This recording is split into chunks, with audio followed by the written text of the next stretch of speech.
नमस्कार सर्वांचं खूप मनापासून स्वागत. आज आपण मऊसूद आणि खमंग चवीची शेंगदाण्याची वडी बनवतोय. बनवायला खूप सोपी आहे. चवीला अप्रतिम लागते. नक्की बनवून बघा. त्यासाठी आपला 1 कप शेंगदाणे छान स्लो गॅसवरती खमंग भाजून घ्यायचेत आणि त्याचबरोबर 1 कप सुकं खोबरंसुद्धा किसलेलं आपल्याला भाजून घ्यायचं आहे.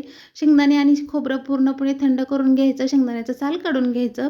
नंतर मिक्सरवरती हे आपल्याला चालू बंद करत वाटून घ्यायचं किंवा पल्स मोडवरती सुद्धा तुम्ही वाटून घेऊ शकता. या वडीमध्ये खोबऱ्याची चव खूप छान लागते. नक्की बनवून बघा अशा प्रकारे.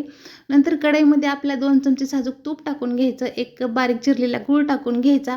गूळ वितळवून झाला की त्यामध्ये आपल्याला हे आपण वाटलेलं मिश्रण टाकून घ्यायचंय. पूर्णपणे छान असं मिक्स करून घ्यायचंय. गॅस मात्र बंदच करायचा आहे लगे आपल्याला. तूप लावलेल्या प्लेटमध्ये हे सगळं मिश्रण थापून घ्यायचं. एकसारखं करून घ्यायचं. नंतर 10 ते 15 मिनिटं थंड करून घ्यायचं आणि याच्या वड्या कट करून घ्यायच्या. खूप मऊसूद होतात. महिनाभर आरामात टिकतात. नक्की ट्राय करा. व्हिडिओ आवडल्यास चॅनलला लाईक, शेअर आणि सबस्क्राईब